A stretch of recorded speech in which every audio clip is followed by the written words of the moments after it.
नमस्कार, स्वागत है आप सभी का जनसत्य न्यूज पर। मैं हूं आपके साथ अनु सिंह।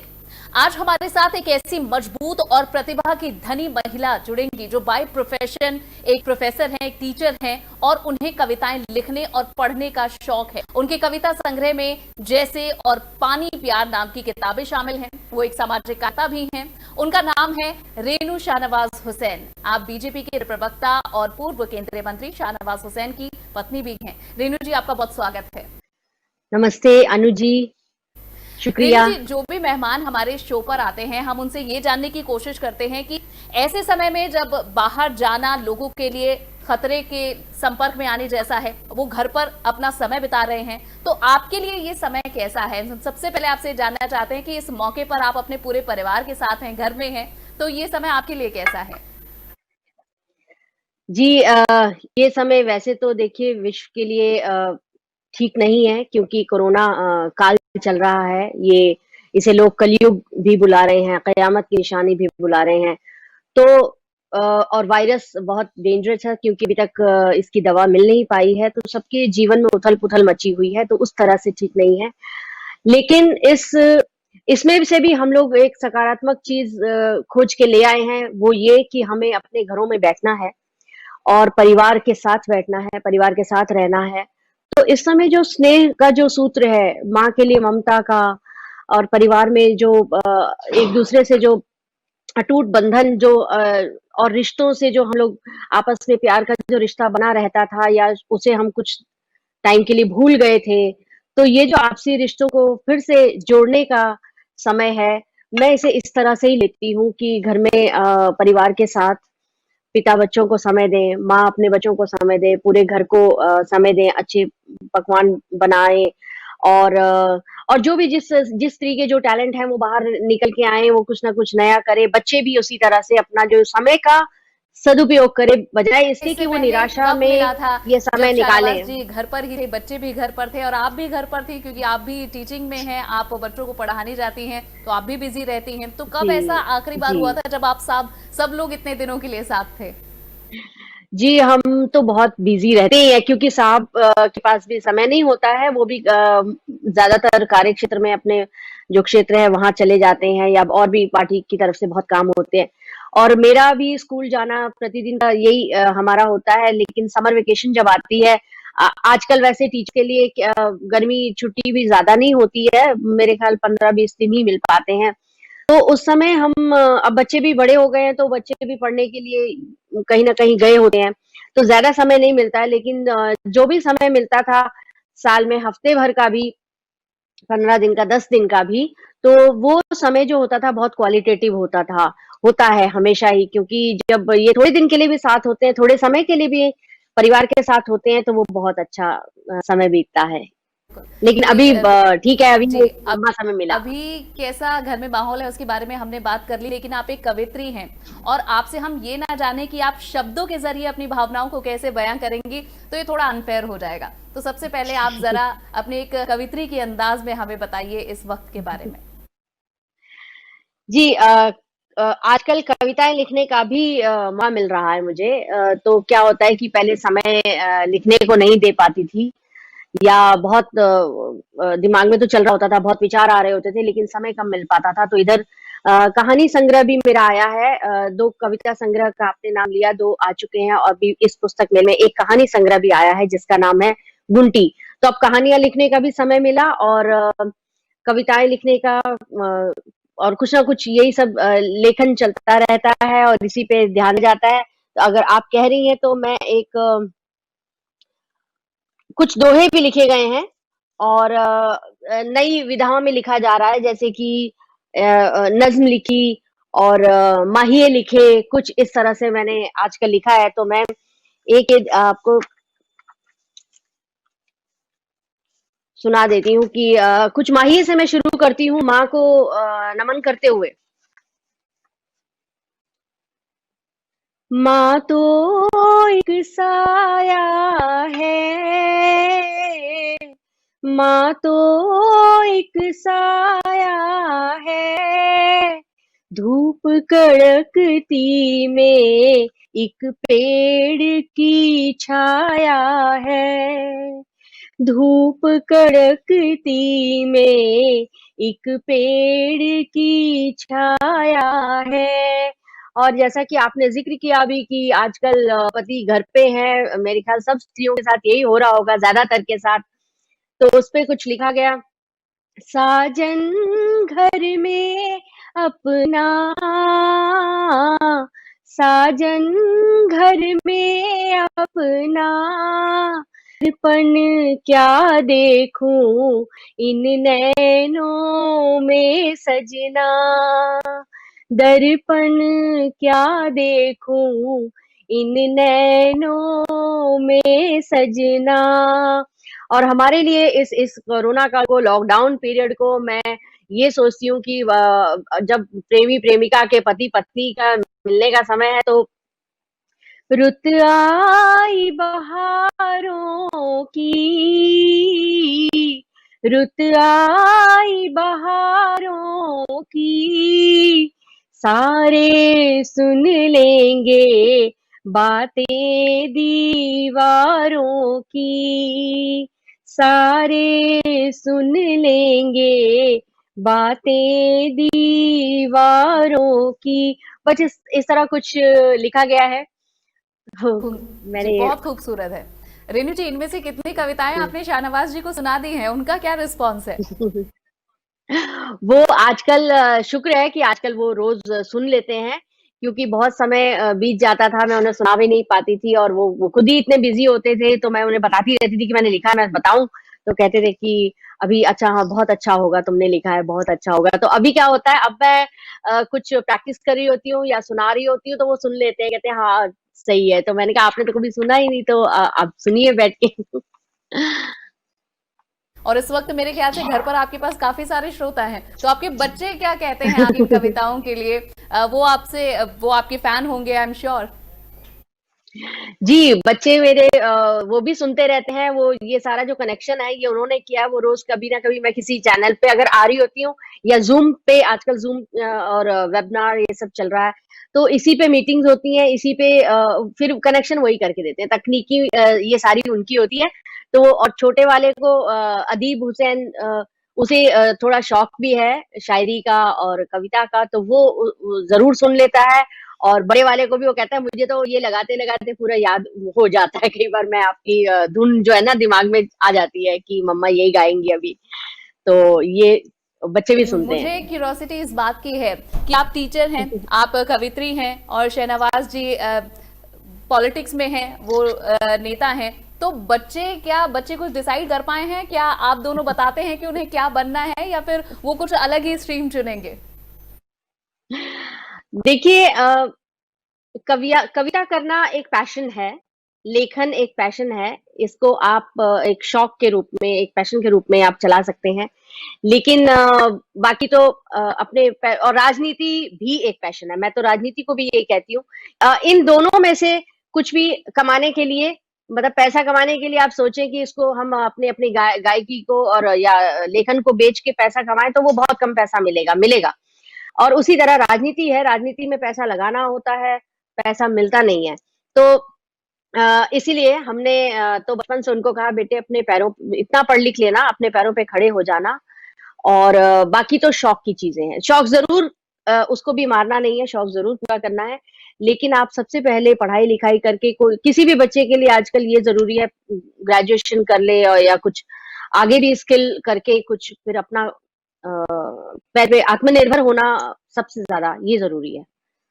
तो रेनू जी, हम आपकी कविताओं की बात कर रहे हैं और बहुत खूबसूरत कविताएं आप हमें सुना भी रही हैं, लेकिन मैं जानती हूँ कि आप एक शख्स को ढूंढ रही हैं, उनका नाम है अर्चना मिश्रा। मैं सबसे पहले जानना चाहती हूँ कि क्या आप अब अर्चना मिश्रा से मिल चुकी हैं, और अगर मिल चुकी हैं तो उनके बारे में बताइए, और हमारे दर्शक बहुत ज्यादा क्यूरियस हो गए होंगे कि ये नाम आखिर क्या है, उनके बारे में भी बताइए प्लीज।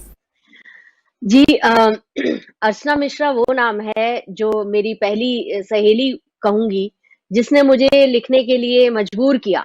मजबूर इसलिए कह रही हूँ क्योंकि मैंने जब लिखना लिखना मैंने नहीं शुरू किया था, उसने करवाया था। वो तुकबंदी के कुछ शब्द दे दिया करती थी कि चलो इस पे बनाते हैं, 4 पंक्तियाँ ही बनाते हैं, और अगर तुमने नहीं बनाया तो तुमसे मेरी दोस्ती नहीं है। जैसे बचपन में वो कहते हैं ना, हम तुमसे बात नहीं करेंगे।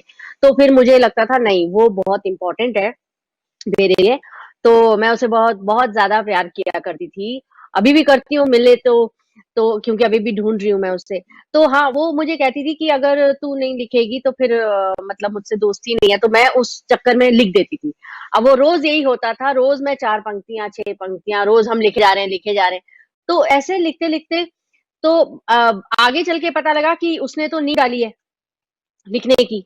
उसने मुझे इस तरफ प्रेरित किया कि नहीं, और फिर उसने ये भी प्रेरित किया कि गोदान पढ़ते हैं, प्रेमचंद की गोदान हमने 9th क्लास में पढ़ ली थी। तो इस तरह कुछ उपन्यासों की तरफ भी वो मुझे ले गई। तो मुझे ऐसा लगता है कि लिखने पढ़ने का ये जो माहौल बनाया, ये मैं अपनी सहेली से मैंने अडॉप्ट कर लिया, मैंने उसकी वो आदत मैंने बना लिया। तो इसलिए, लेकिन अब अभी तक वो मुझे मिली नहीं है।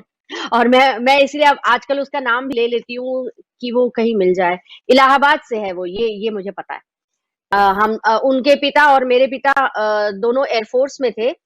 हम लोग जामनगर में साथ थे। उसके बाद से वो लोग पोस्टेड, क्योंकि पोस्टिंग्स होती रहती हैं एयरफोर्स में, तो हमारी पोस्टिंग कहीं और हो गई, हम हैदराबाद चले गए, वो कहीं और चले गए, तो उसके बाद हम फिर मिल नहीं पाए। हम दिल्ली आ गए, सॉरी, जामनगर से हम दिल्ली आ गए, तो फिर हम मिल नहीं पाए। लेकिन ये पता था कि वो इलाहाबाद की है।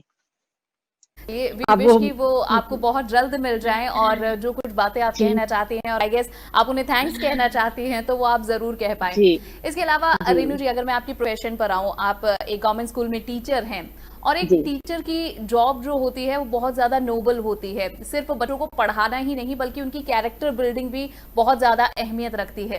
तो आपने ये बिल्कुल। प्रोफेशन क्यों चुना? सिर्फ इस वजह से कि पहले कहा जाता था लड़कियों के लिए कि आपके लिए टीचिंग प्रोफेशन सबसे अच्छा है, इस वजह से, या फिर आप वाकई बच्चों को पढ़ाना चाहती थी और आपको अच्छा लगता है बच्चों को पढ़ाना सिखाना?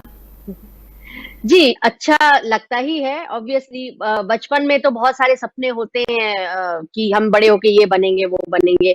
तो बहुत बचपन का एक सपना था। पहले मैं कहा करती थी अपने घर में, मैं तो एयर होस्टेस बनूँगी, क्योंकि पापा एयर फोर्स में थे ना, तो मुझे लगता था हाँ, मेरे डैडी एयर फोर्स में ना, तो मैं तो एयर होस्टेस बन सकती हूँ। तो मुझे लगता था ये मैं करूँगी। फिर बड़े होते-होते जब हम पढ़ने लगे, तो फिर मुझे ऐसा लगता था नहीं, मुझे मुझे तो आईएएस की परीक्षा पास करनी है, अब मैं तो वो भी कर सकती हूँ। तो ऐसे करते-करते हम करते ही रहते थे, और फिर एग्ज़ाम्स देते रहते थे।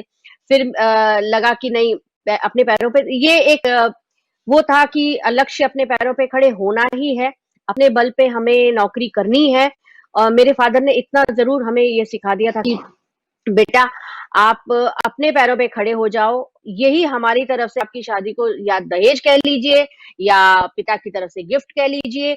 हम मेरे मेरे माता-पिता कभी हमारे लिए, हमने बचपन से देखा, पैसे जमा नहीं करते थे। पहले माँ-बाप होता था ना कि लड़की है तो मतलब पैसे जमा करो, उनकी शादी की जाएगी, तो देना तो पड़ेगा ही। तो ऐसा एक एक एक आम धारणा है भारतीय परिवार की।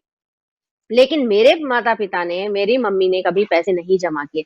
मेरी नानी भी उनको डाँटती थी कि भैया बेटियाँ हैं तुम, हम लोग 2 बहनें थी, तो कि उनके लिए पैसे जमा करो, बड़े होके इनकी शादी करनी है। तो मेरी मम्मी कहती थी नहीं, ये अपने आप मतलब अपने पैर पे खड़ी हो जाएँगी और यही हम इन्हें देंगे। मेरे फादर कहा करते थे कि शिक्षा दे रहा हूँ मैं, जो एजुकेशन मैं दे रहा हूँ, मैं इन्हें पढ़ा-लिखा रहा हूँ, और डिग्री अगर ये हासिल कर ले तो ये है हमारी तरफ से उनको एक जो संस्कार दे रहे हैं, और जो दहेज जो भी समझ लें, ये वो है गिफ्ट हमारी तरफ से।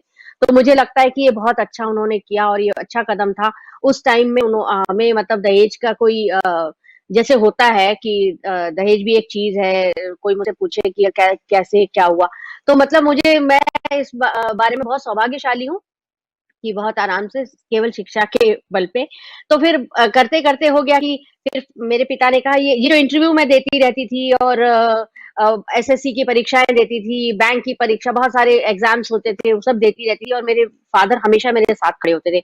यहाँ एग्ज़ाम दिलाना है, यहाँ दिलाना है, और फिर करते-करते ये हो गया क्लियर। तो और फिर टीचिंग का भी शौक था मुझे, तो मैं सोचती थी कहीं भी जॉब मिलनी चाहिए, सबसे पहला मोटिव ये है। तो टीचिंग की मिली तो मैं बहुत मुझे अच्छा लगा, फिर इसी को कंटिन्यू किया। तो अभी आप फिर अपने स्टूडेंट से कनेक्टेड हैं कि आप भी उन्हें क्लासेस दे रही हैं, घर पर आपके भी बच्चे हैं और हाँ, आपको भी बाकी अपने क्लास के जी, बच्चों का भी मेरे ख्याल से ध्यान रखना होता होगा, तो आप वो जी, कैसे जी, मैनेज जी, कर जी। रही हैं इस वक्त? जी अभी ऑनलाइन क्लासेस चल रही हैं और मैं अपने बच्चों से शुरू से आज तक कनेक्शन में ही हूँ। मुझे तो बच्चे ऐसे मिले हैं जो अब उनकी शादियाँ हो गई और जो वो मुझे आके बोलते हैं मैम हम 3rd क्लास में थे, जब हम 3rd क्लास में थे आप अनमैरिड थी और आप हमारी मैम थी, हमारी क्लास टीचर थी। तो मैंने कहा अरे वाह! पूरा ग्रुप बन गया। तो इस तरह से वो बच्चे मुझसे बहुत जुड़े रहते हैं और हम सच में पढ़ाने के माध्यम से उनकी ज़िंदगियों में भी झाँकते हैं। क्योंकि हमें वो देखना होता है कि वो बच्चा क्या जिस बैकग्राउंड से आ रहा है, क्या वो सुरक्षित है, वो ठीक है या उसे किसी तरह की प्रॉब्लम तो नहीं। इमोशनली भी वो उसे सुरक्षा मिलनी चाहिए, मेंटली वो ठीक होना चाहिए और बाकी तो हम शिक्षा देते रहते हैं बेटा फिजिकल भी फिट रहना है, ठीक रहना है, पढ़ाई में भी ठीक रहना है। तो और गवर्नमेंट स्कूल में मैं पढ़ाती हूँ इसलिए हमारे जो बच्चे आते हैं वो सबसे लोअर क्लास से आते हैं क्योंकि वो लेबर के बच्चे भी होते हैं और काम करने वालों के बच्चे होते हैं। तो वो उन्हें घर में ट्यूशन पढ़ाने के लिए कोई नहीं होता है, उनके पास इतने साधन नहीं है कि वो ट्यूशन्स भी करें या उनके माँ-बाप भी पढ़े लिखे हों, उनके पास ये भी साधन नहीं है। तो हमारे पास जितना समय होता है हम टीचर्स के पास अगर 40 मिनट का पीरियड है इंग्लिश का मेरा तो केवल मुझे लगता है अब ये इंग्लिश इतनी 40 मिनट ही सुन रहा है, 35 मिनट सुन रहा है, क्योंकि उसके बाद इसे कोई नहीं बताने वाला। घर में जाके भी ये नहीं कौन बताएगा इसे। तो उस समय हमें उनके साथ ऐसा केवल टीचिंग नहीं करनी होती, हमें उन्हें बहुत कुछ सिखा देना होता है। मुझे लगता है उसी टाइम में हम संस्कार भी सिखा दें, कैसे जीवन की भी के भी पाठ पढ़ा दें कि वो हमें मालूम है कि वो बहुत ही इकोनॉमिकली बहुत पीछे है। एक कमरे में वो लोग सब रह रहे होते हैं, उसकी भी ड्रीम्स होंगे, सपने होंगे जिन्हें वो पूरा नहीं कर पा रहा है, हमें मालूम है। लेकिन फिर भी हमें उन्हें सिखाना है, जीने का तरीका, अपने सपनों को कैसे साकार करें शिक्षा के माध्यम से, वो सब हमें सिखाना होता है। तो वो हम करते हैं। बिल्कुल। और रेणु जी मैं अपने दर्शकों को ये बता दूं कि आपको सर्वश्रेष्ठ टीचर जैसे कई अवार्ड भी मिले हैं, तो आपको इन पर क्या नहीं वो सोचती हैं? एक टीचर की जिंदगी में अवार्ड मिलना उसके काम के लिए, उसके टीचिंग पैटर्न के लिए कितना जरूरी है और ये कितना प्रोत्साहित करता है? जी, धन्यवाद। शिक्षक वाला जो पुरस्कार है वो मेरे ख्याल से वो हर शिक्षक को मिलना चाहिए, हर शिक्षक-शिक्षिका को। क्योंकि मैं जानती हूँ हर शिक्षक बहुत मेहनत से पढ़ाता है, बहुत ही ईमानदारी से पढ़ाता है। ठीक है कुछ अपवाद हो सकते हैं लेकिन मुझे मैं जितने जो मेरे सर्कल में हैं, जिनको मैं जानती हूँ वो शायद मुझसे भी आगे मैं उन सबको कहती हूँ कि पुरस्कार हम सबको मिलना चाहिए, आपको भी मिलना चाहिए। ठीक है मुझे कुछ किसी-किसी संस्था ने इसलिए भी दे दिया कि क्योंकि एनजीओज़ वाले भी कुछ समाज सेवा भी होती रहती है तो थोड़ा बहुत वो हो जाता है मगर उस शिक्षण पुरस्कार को मैं समझती हूँ कि हर शिक्षक को मिलना चाहिए क्योंकि वो सच में इसका जो है वो उसको मिलना चाहिए, वो प्राप्त उसको होना चाहिए। अच्छा। ये और बहुत रेणु जी आप मेहनत ये है। बिल्कुल साफ कह रही हैं कि सिर्फ हमें उन्हें पढ़ाना नहीं है कि वो बड़े होकर नौकरी पाले, बल्कि उनकी कैरेक्टर बिल्डिंग करनी है, उन्हें सही नजरिया सोचने का देना है समाज के बीच जाने के लिए। अब आप उन्हें प्रोफेशन वाइज क्या आप उन्हें सलाह देती हैं? क्या आप कहती हैं उन्हें लिखने का महत्व आप कैसे बताती हैं? क्योंकि आप खुद एक बहुत अच्छी राइटर हैं, आपने कई कहानियां भी लिखी हैं, तो आप उन्हें क्या बताती हैं कि टीचिंग प्रोफेशन अच्छा है, राइटिंग स्किल्स अपने मजबूत करो, या फिर जो पॉलिटिक्स है वो भी एक उज्जवल भविष्य बन सकता है आज के बच्चों के, उसे भी वो ऑप्ट कर सकते हैं, तो उन्हें आप क्या सजेशन देती हैं? हाँ स्कूल में एक करियर काउंसलिंग होता है। एक एक करियर काउंसलिंग एक सब्जेक्ट भी होता है और वो हमारे सेशंस होते हैं, तो बच्चों के साथ ये सेशंस भी होते हैं। हम करियर काउंसलिंग के लिए बाहर से भी बुलाते हैं। लेकिन करियर काउंसलिंग तो हम रोज़ करते हैं बच्चों की। हम बच्चों की काउंसलिंग हम अपनी क्लास में वो छोटे फर्स्ट से लेके 12th तक हम खुद ही कर रहे होते हैं। वो जो करियर काउंसलिंग होती है वो 11th, 12th, 10th के बच्चों के लिए होती है कि आगे जाके आपको क्या करियर के लिए क्या लेना चाहिए, क्या सब्जेक्ट लेना चाहिए, किस दिशा में जाना चाहिए। जो मैं करती हूँ आपने लेखन के बारे में पूछा कि क्या लिखने के लिए उन्हें प्रेरित मैं करती हूँ। बिल्कुल करती हूँ, बहुत ज़रूरी है लिखना। इसलिए नहीं कि अगर प्रोफ़ेशन में आ जाए तो भी बहुत अच्छा है, लेकिन अगर प्रोफ़ेशन में नहीं आए, तो भी लिखना बहुत ज़रूरी है। ये मैं बच्चों को बताती हूँ कि बेटा आपको लिखना इसलिए है, आप रोज़ एक डायरी लिखा करो। मैं मतलब डायरी लिखने की जो है ना मैं 5th 6th क्लास से ही बच्चों को बता देती हूँ कि आप सबको एक डायरी बनानी है, चाहे ये प्रोजेक्ट में के रूप में दे दूँ, चाहे होमवर्क के रूप में दे दूँ।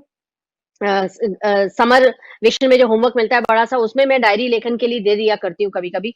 तो वो इसलिए देती हूँ कि हर बच्चे को एक पेज हैंडराइटिंग, एक तो हैंडराइटिंग हो जाएगी, प्लस उसमें वो अपने जो विचार लिखेगा। तो बच्चे पूछते हैं हमें लिखना तो आता नहीं। मैंने कहा कोई बात नहीं, आप टूटी-फूटी लैंग्वेज लिखो, जैसे लिखो, हिंदी लिखो, इंग्लिश लिखो, व्हाटएवर, आपके विचार पाएँगे ना, आपके मन में जो भी बात होगी वो आएगी। और लिखते-लिखते पहले कुछ पेजेस हो सकता है आप अपने इधर-उधर, हो सकता है आपकी जो कुछ बुरी बातें भी हो ना मन में कि मेरे दोस्त ने ये कर दिया मेरे साथ, ये वो, कुछ भी ऐसा लिखेंगे बुरा, लेकिन उसके बाद वो परिष्कृत होते जाएँगे, धीरे-धीरे रिफाइन होंगे। जब मैंने कहा आप 1 हफ्ते बाद अपने पुराने पेजेस पढ़ोगे तो आपको लगेगा अरे ये मैंने क्या लिख दिया था, अरे नहीं-नहीं यही लिखना चाहिए। तो आप खुद आप एनालाइज़ कर पाओगे खुद को कि हमने ये क्या लिखा, कैसे लिखा, और फिर वो लेखन, एक तो स्पीड बढ़ेगी लिखने की, विचार ज़्यादा विकसित होंगे, क्योंकि हम उनको प्लॉट दे रहे हैं सोचने का, क्रिएटिविटी का। जब उनके पास विचारों की उनके पास क्षमता आ जाएगी कि हम सोच सकते हैं, ये प्लॉट है, ऐसा हो तो कैसा होगा? फिर वो सोचने पे आएँगे कि हमारे समाज में आस-पास क्या हो रहा है, मेरे परिवार में क्या हो रहा है, माँ के बारे में सोचेंगे, माँ मेहनत कर रही है, पिता के बारे में सोचेंगे, कैसे कमा के ला रहे हैं, भाई-बहनों के बारे में सोचेंगे। मतलब मेरे ख्याल से बहुत सारी मॉरल वैल्यूज़ उनके अंदर बनती जाएँगी, और फिर अगर जब वो हमें दिखाएँगे तो हमें लगेगा, उन्हें पता लगेगा हमें केयर कैसे करनी है, शेयर कैसे करना है, दोस्ती में निभाना कैसे है, माता-पिता को बड़े होकर हमें क्या क्या सेवा देनी है, समाज को क्या सेवा देनी है, देश के लिए क्या करना है। मतलब बहुत सारी चीज़ें हैं जो रोज़ वो लिखते-लिखते उनको आ ही जाएगी। सा काम इसे देख सकते हैं, लेकिन इसके पीछे कितनी गहराई है और कितनी चीजें जुड़ी हुई हैं जो आप बखूबी बता रही हैं। इसके अलावा रेणु जी, मैंने आपके कई सम्मेलन भी सुने हैं जिसमें आप शायरी भी पढ़ती हैं, आप कविताएं भी पढ़ती जी। हैं, और आपने लगभग अपने आसपास जुड़े सभी लोगों पर कविताएं लिखी हुई हैं, चाहे देश पर जी। हो, चाहे देश की औरतों के लिए हो, चाहे बच्चों के लिए हो, चाहे अपने परिवार के लोगों के लिए हो। तो मैं चाहूंगी जी। कि आप, क्योंकि एक टीचर के तौर पर इस वक्त बात कर रही हैं, तो कुछ इससे जुड़ा बच्चों के लिए आप क्या महसूस करती हैं या उनके भविष्य के लिए क्या सोचती हैं, कुछ इसके बारे में भी सुनाएं। बच्चों के लिए तो अभी मैं आपको दोहे सुना देती हूँ, जो मुझे ऐसा लग रहा था अभी लॉकडाउन है, जब मैं स्कूल जाऊँ तो ये अपने बच्चों को सुनाऊँ, क्योंकि कुछ मॉरल इसमें कुछ वैल्यूज़ हैं तो वो थोड़ा-सा सुन लेंगे। मैं आपको वो पेश कर देती हूँ, उसके बाद मैं कुछ और सुना दूँगी। ये दोहे हैं। वाणी मीठी कीजिए, मन से तजिए मैल, वाणी मीठी कीजिए, मन से तजिए मैल, मन हल्का हो जाएगा, पिघलेगा जब शैल, मन हल्का हो जाएगा, पिघलेगा जब शैल। और एक दोहा ये है अहंकार मद लोभ को रखिए खुद से दूर, अहंकार मद लोभ को रखिए खुद से दूर, मन उजला उजला रहे, सूरत पर भी नूर। मन उजला उजला रहे, सूरत पर भी नूर। और ये अगले दोहे में है कि संसार में क्या लेके आए हैं और क्या लेके जाएंगे। छल कपट और लाभ से कर कितना व्यापार, छल कपट और लाभ से कर कितना व्यापार, खाली करके हाथ को जाता है संसार, खाली करके हाथ को जाता है संसार। तो ये कुछ दोहे सुना दिया आपको। के लिए नहीं बल्कि बड़ों को भी इससे सीख और जो संदेश इसके पीछे छुपा है वो समझने की जरूरत है। जी, जी, रेणु धन्यवाद। जी, अगर तो मैं आगे बढ़ूं और बात करूं, जब जब बात होती है राजनीति में, आखिर कौन से, जब भी प्यार की बात होती है या फिर जब हम और किसी मौके पर बात करते हैं कुछ अच्छी जोड़ियों की, खूबसूरत जोड़ियों की, तो आपका और शहनवाज जी का नाम जरूर आता है, ये आपको भी पता होगा। तो मैं थोड़ा जानना चाहूंगी आपके बारे में, कैसे आप दोनों मिले। हालांकि बहुत सारे दर्शक हमारे जानते होंगे कि आप दोनों की मुलाकात कैसे हुई, कैसा आपका इतना लंबा सफर रहा, लेकिन फिर भी मैं चाहूंगी कि कुछ बताएं आप अपनी इस पूरी जर्नी के बारे में। पूरी जर्नी तो खैर पूरी वो फ़िल्म बन जाएगी, लेकिन उसका मैं एक स्टार्टिंग पॉइंट बता देती हूँ। वैसे अब ज़्यादा ज़िक्र इसलिए नहीं करती क्योंकि बच्चे बड़े हो गए हैं और ये बच्चों का समय है, तो बच्चे कहेंगे अभी तो मतलब ये अपने में ही लगे हुए हैं। तो खैर ती हैं। हम लोग हम लोग बस में मिले। ये गूगल पे है पूरी स्टोरी। और बस में मिले और हम दोनों स्टूडेंट्स ही थे और वो कॉलेज में थे, मैं स्कूल में थी। तो इस तरह डेली दोस्ती दोस्ती से प्यार में बदल गई। और फिर ये लंबा सफर था। 9 इयर्स की कोर्टशिप थी हमारी और फिर उसके बाद शादी हुई। उससे पहले हम दोनों ने तय किया हुआ था कि हम पहले अपने पैरों पे खड़े हो जाएंगे। तो मैं टीचर बनी, वो इंजीनियरिंग उन्होंने कर ली थी और इंजीनियर बन गए थे, जॉब करते थे पहले। राजनीति में वो आए, फिर धीरे धीरे बाद में आए। तो ये सब वो उनका पैशन था, वो उनका एक सपना था। और पढ़ाना मेरा था, तो और लिखना। तो ये मैं फिर अपने उसमें आ गई। इस तरह ये लंबा लंबा सफर है। पर है और हमारी दुआ है कि आगे इसी तरह और ऊंचाइयां छुए और आपका प्यार भी बढ़ता रहे। रेणु जी, जब आपकी शादी नहीं हुई थी और आपने बताया कि काफी सालों तक आप लोग साथ में थे, आप मिलते थे, बातें करते थे, जी। तो उसके बाद अक्सर महिलाओं की ये शिकायत रहती है जो हम सुनते हैं कि शादी के बाद समय नहीं देते पति। तो आपके पास तो एक वाजिब वजह है कि वो पॉलिटिक्स में है, तो ऐसे में क्या आपको अभी भी ये शिकायत रहती है कि समय नहीं मिलता उनका? नहीं, नहीं, ऐसी मुझे मुझे शिकायत नहीं रहती, क्योंकि ये भी तय था कि इनका एक लक्ष्य था पहले कि मतलब शादी मुझे करनी है। मेरा भी वही लक्ष्य था। तो हम जब ये लक्ष्य हो गया पूरा, क्योंकि इस ऑलरेडी हम 9 साल से 7, 8, 9 साल से हम लोग साथ थे और शादी के बाद भी साथ में ही थे। उसके बाद जब इन्होंने राजनीति में पदार्पण किया, जब उन्होंने एंट्री की, तो उसके बाद पूरा समय वहाँ देना ही था। और ये हम लोगों ने आपस में बिल्कुल अंडरस्टैंडिंग थी हमारी कि नहीं, आपको ये अपना जो पैशन है दूसरा वाला यानी राजनीति, उसे आपको उसमें जाना ही है और आपको काम करना ही है। तो उन्होंने कहा फिर मैं बहुत ज़्यादा समय वहाँ दूँगा, तो तुम्हें कोई प्रॉब्लम तो नहीं है? क्यों? मैंने कहा मुझे कोई प्रॉब्लम नहीं है। मुझे मुझे आपने एक घर दे दिया, बच्चे हैं, पूरा परिवार है मेरे साथ, इनका पूरा परिवार मेरे साथ हमेशा से रहा, आज तक मेरे साथ है। तो मैं उन लोगों की भी बहुत शुक्रगुज़ार हूँ, क्योंकि सबने मेरा साथ दिया। तो क्या हुआ, एक औरत को एक घर चाहिए होता है, एक एक नीड चाहिए होता है। वहाँ पे वो जब आ जाती है, तो बच्चे होते हैं, तो मेरे ख़्याल से और फिर पति का स्नेह मिल रहा होता है, तो वो गृहस्थी फिर ठीक चलती है, फिर मुझे शिकायत इनसे नहीं होती है। और जो भी थोड़ा-सा भी समय वो देते हैं, हमेशा से देते रहे हैं, तो वो बहुत क्वालिटेटिव समय होता है। और केवल मुझे ही समय नहीं देते, पूरे परिवार के हर सदस्य को वो जो भी समय देते हैं, वो बहुत अच्छा होता है। और रेणु जी, हुँ। आपने अपने परिवार का जिक्र किया, शहनवाज जी का जो परिवार है, उनकी जो माता जी रही हैं, आप उनके जी, बारे में काफी बात करती हैं कि उन्होंने आपको जी, बहुत इंस्पायर किया और आपने कुछ कविताएं बहुत। भी उनके लिए लिखी हैं। मैं चाहूंगी जी, कि इनके जी। बारे में भी कुछ बताएं। जी, मेरी जो अम्मी जान थी, मतलब इनकी माताजी वो बहुत बहुत अच्छी महिला थी। अब वो नहीं है इस दुनिया में, लेकिन मैं हमेशा उन्हें याद करती रहती हूँ। वो एक ऐसी सास थी, मेरे ख्याल से दुनिया में सबसे ज़्यादा किसी बहू को किसी ने चाहा होगा, किसी ने मोहब्बत की होगी, तो वो मैं उनका नाम हमेशा सबसे ऊपर रखना चाहूँगी।